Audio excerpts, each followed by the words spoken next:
análisis, ¿no? Bueno, y la propuesta de Terzaghi es que se desarrolla una superficie de falla por debajo de la cimentación y esto genera una superficie de corte. Entonces en el curso, en la primera parte, también desarrollamos cómo es que se calculaba, según Terzaghi, la capacidad de cargas. Y también hemos visto cómo se calcula bajo el método general, utilizando Meyerhof, Hansen o alguna otra. Aquí aparece entonces la técnica del refuerzo de suelo como geosistema. Entonces la técnica del suelo reforzado consiste en la introducción de elementos resistentes a la tracción convenientemente orientados, que aumentan la resistencia y disminuyen la deformabilidad del suelo compactado. En este método conocido como refuerzo de suelo, el comportamiento global del suelo es mejorado a través de la transferencia de tensiones para los elementos resistentes. Entonces aquí podemos ver, por ejemplo, una geomalla. ¿Cómo es una geomalla? Es un núcleo sintético, ¿no? Que tiene tanto estas, por decir así, monofilamentos que conforman esta geomalla, ¿no? Y podemos mirar acá que forma prácticamente una malla sintética, ¿no? Entonces, en este caso, estos refuerzos en general son hechos de polímeros que garantizan su función de refuerzo y es ampliamente utilizado el material como el poliéster, no presentando un comportamiento más armónico de tensión de formación. Entonces, ¿la idea cuál es? El principio básico del comportamiento del suelo reforzado. Cuando al suelo le sometemos una carga, ¿no? Una carga axial, ¿no? Generalmente vamos a producir un estado de esfuerzo. Si le incorporamos a este suelo un elemento de refuerzo, en el caso de una geomalla, lo que buscamos es que esta carga se transmita hacia ese refuerzo, ¿no? Entonces prácticamente cambiamos el estado tensional del suelo. Ahora ya no solamente el suelo mismo resiste, va a resistir el suelo con la geomalla. Este es lo que se conoce como el suelo reforzado. Y miren el comportamiento que ahora tiene un suelo que tiene mucho esfuerzo. Si tenemos este material arenoso, ¿por qué es que resiste esta carga sin tener al costado ningún elemento de contención? Porque tiene elementos de refuerzo como son las mallas. ¿No? Ahí podemos ver que hay refuerzos que están actuando dentro de esta masa. Como criterios de falla, los procesos utilizados en los proyectos a menudo también involucran varios intentos de geometría en función de los parámetros propuestos. Un criterio de falla por rotura es una metodología utilizada para determinar cuándo fallará un determinado tipo de material. La falla ocurre en los planos donde la relación entre la tensión de corte y la tensión normal alcanza un valor crítico. Esos planos son denominados planos de ruptura o falla y ocurren en inclinaciones que dependen de los parámetros de la resistencia del suelo. Acá podemos ver, por ejemplo, una falla y se puede apreciar que se observa un deslizamiento y se puede mirar acá que los parámetros de resistencia son los que gobiernan esta falla. Si los parámetros de resistencia con el ángulo de fusión o de colisión son más bajos, aquí se puede ver que puede producirse esta falla, ¿no? Entonces lo que se trata, y lo mismo ocurre por ejemplo en una cimentación. Por debajo de una cimentación también, ¿no?, se genera esta superficie de corte, que podemos dividirla en una zona activa, una zona central y una zona pasiva.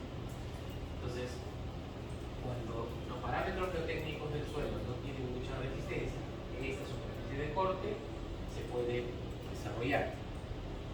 Entonces es así que se puede ahora calcular mediante el método también de equilibrio límite cómo podría ser la capacidad de carga del suelo. Por ejemplo, en este modelo que se ha hecho, es un modelo de falla de tipo monocoulo, hemos dibujado esta superficie de corte, que es una superficie teórica, ¿no? Esta superficie de corte teórica, donde para un una carga de 550 kPa, estamos determinando que esta superficie de falla tiene un factor de seguridad igual a 1.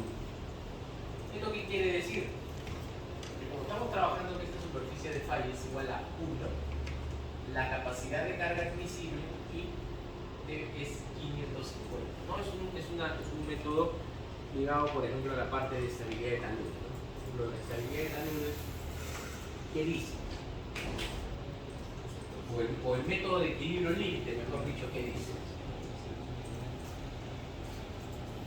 Que cuando tenemos una superficie de falla aquí, tenemos una resistencia al corte resistente y una resistencia actuante, mi factor de seguridad es igual a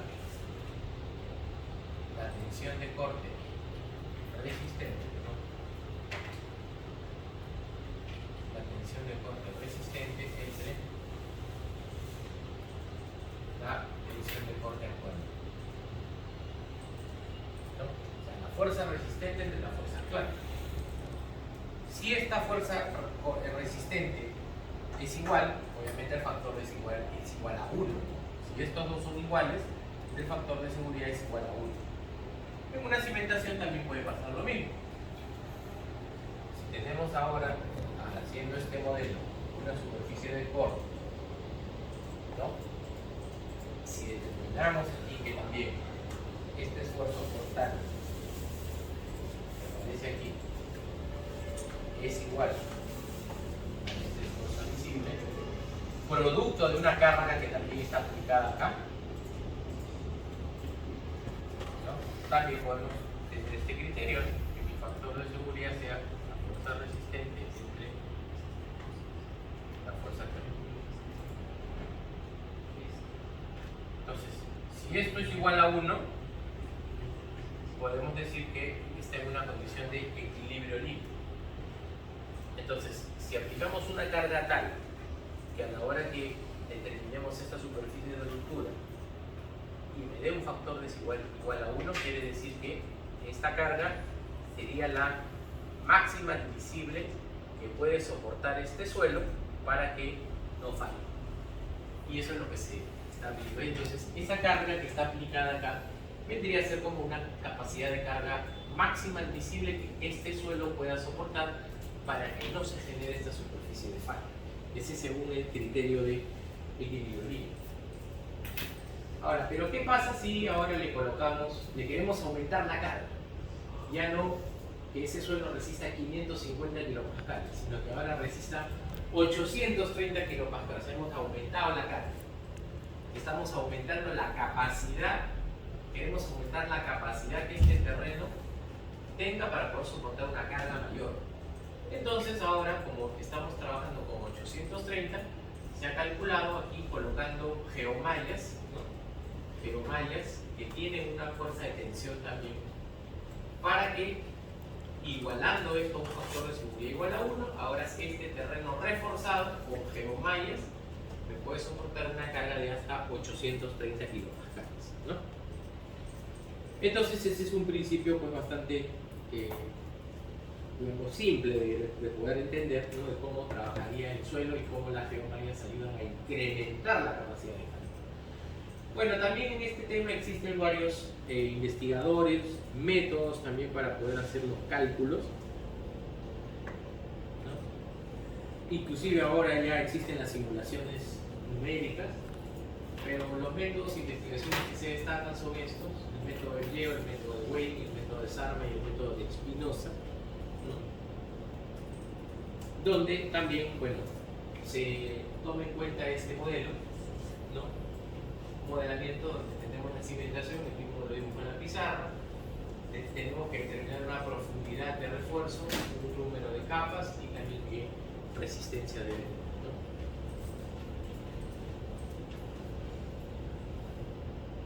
Entonces, para este tipo de análisis, bueno, utilizando este método de Yeo, que es un método alemán, es necesario conocer también procedimientos. Bueno, acá dice procedimientos DIN porque son asociados a normas alemanas, ¿no? Donde son presentados criterios para el cálculo de capacidad de soporte y asentamiento para la cimentación. Aquí, por ejemplo, les muestro unos modos de falla del suelo reforzado. Cuando tenemos una cimentación y vamos a colocar refuerzos por debajo de ella, lo que tenemos que tratar es que todas las superficies de falla puedan ser cubiertas. Por ejemplo, aquí hay una superficie de falla que se está generando entre la superficie del terreno y el primer refuerzo. Ahí está fallando. Aquí podemos ver que hay superficies de falla que se están generando entre los refuerzos. Aquí podemos ver que hay una superficie de falla que se está generando por debajo del refuerzo.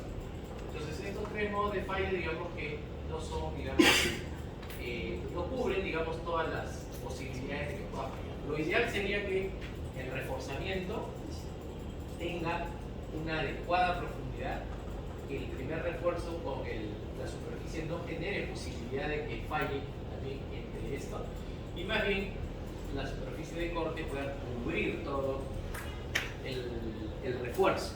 Eso es un poco lo que se busca. Entonces, para esto también hay métodos que pueden ayudar a que se puedan hacer este dimensionamiento, ¿no?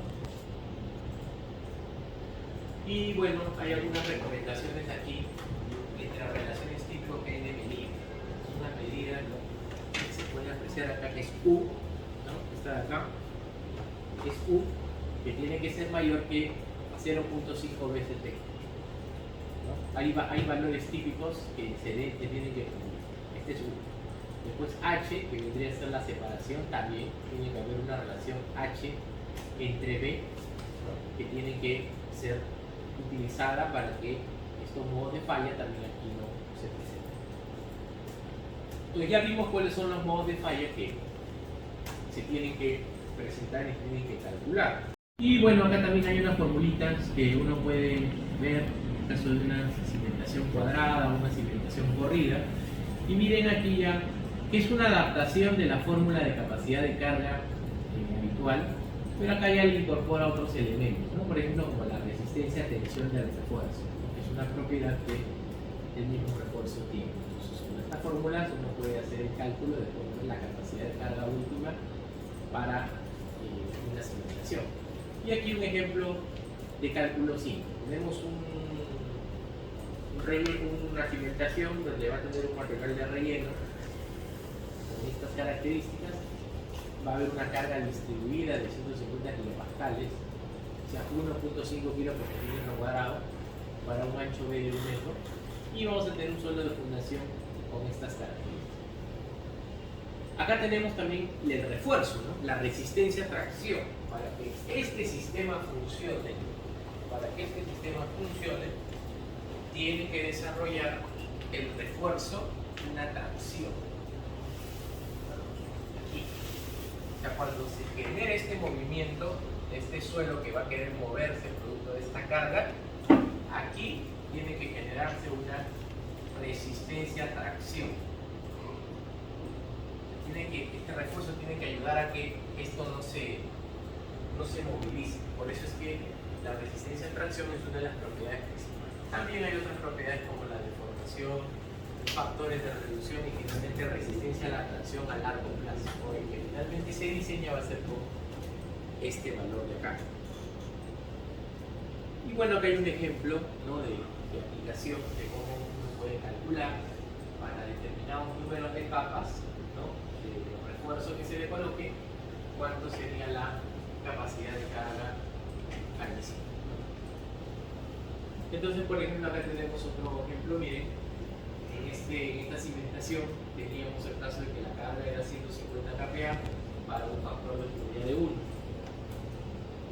Y ahora miren, colocando geomallas, aquí miren esto, colocando geomallas, tenemos que ahora ese suelo puede resistir una carga de hasta 435 kPa.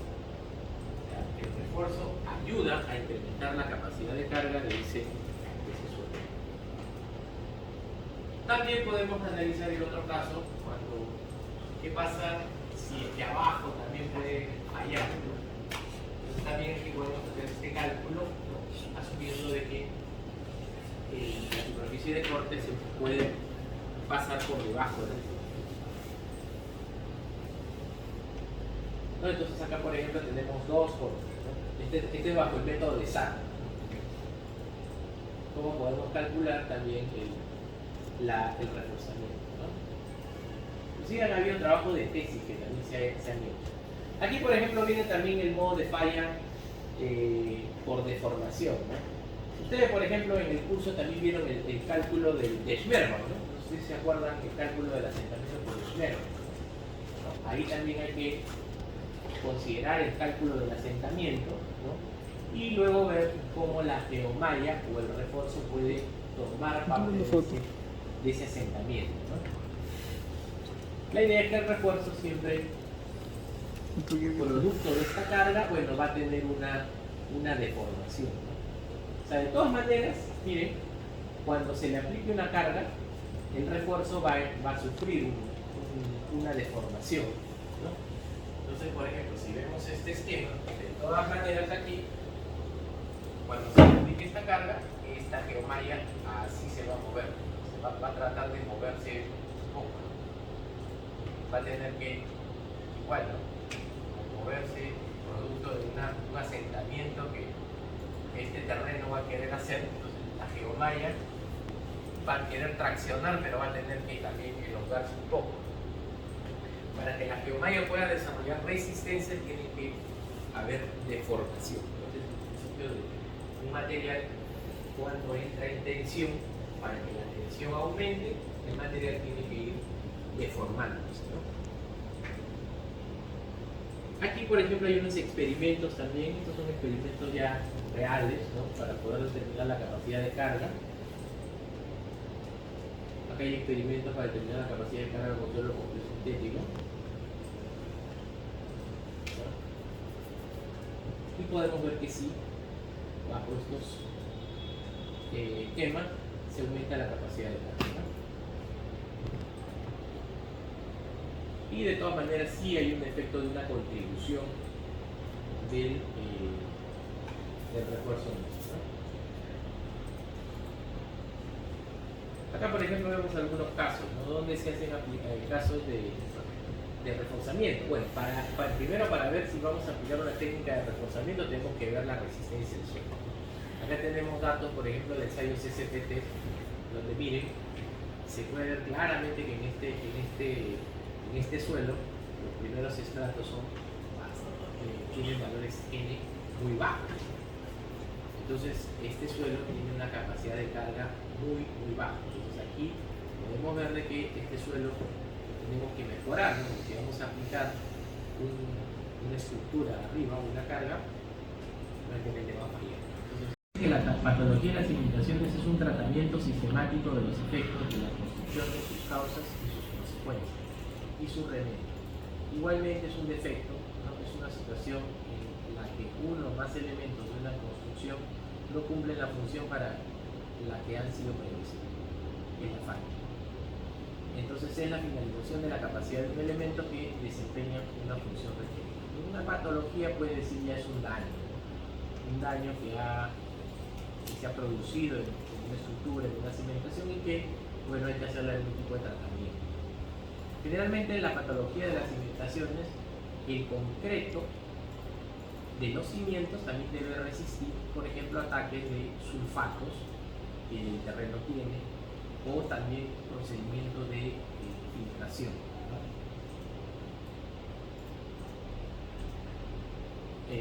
La severidad también del ataque de los cimientos depende de la concentración de los compuestos agresivos, del nivel y fluctuaciones en la etapa freática y de las condiciones climáticas, ¿no?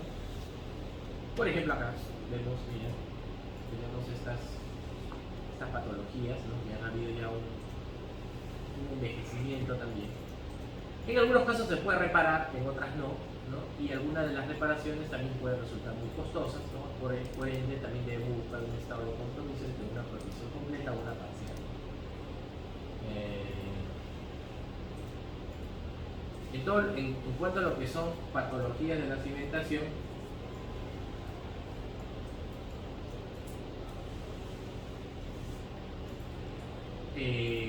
también tenemos que ver la durabilidad, ¿no? Y más que todo diseñar que los concretos sean durables, ¿no? La durabilidad de los concretos, ¿no? De cemento hidráulico definido por el comité de la CEI también te permiten hacer ciertas recomendaciones, ¿no?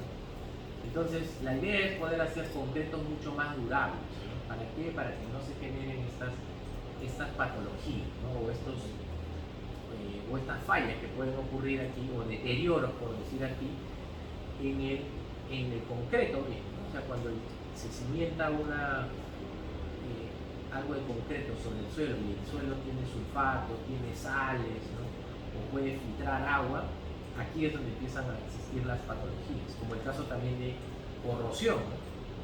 Podría generarse también efectos corrosivos que empiecen a dañar la estructura. Entonces, una vez que ya se genera una patología, una cimentación, prácticamente es como una herida, ¿no? Es como una herida que tiene ya el cimiento. Entonces esa herida hay que tratarla, y más aún, por ejemplo, si es una corrosión. Si ya entra la corrosión al acero, empieza a haber problemas en el acero, ¿no? Entonces, si ya hay, por ejemplo, se genera una fisura y empieza por esa fisura a entrar, digamos, oxígeno, por ejemplo, el aire, el agua, empieza a corroer también el acero. Y si el acero empieza a corroer, lo que pasa es que después eso revienta.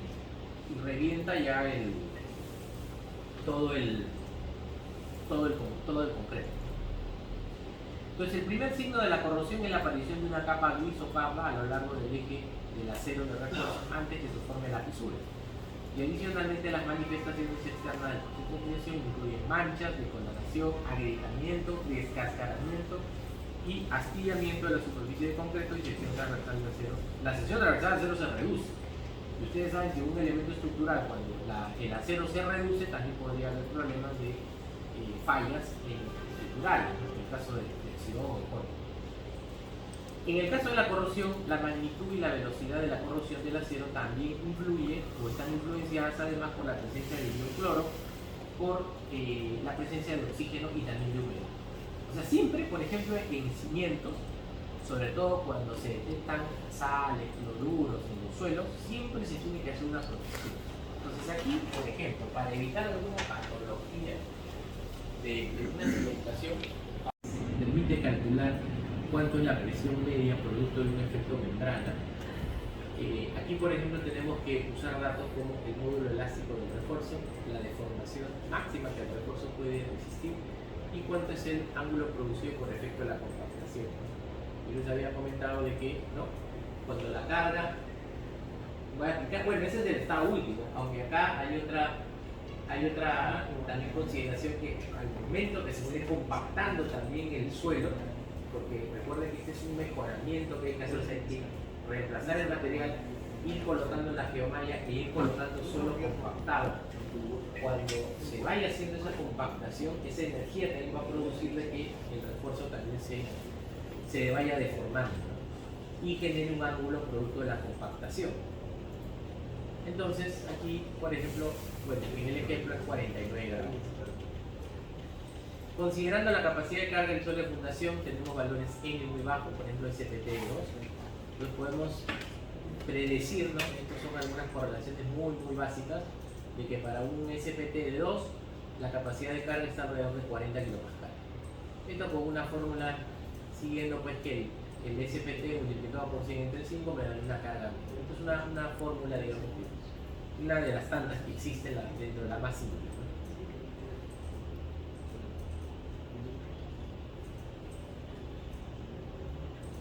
Muy bien.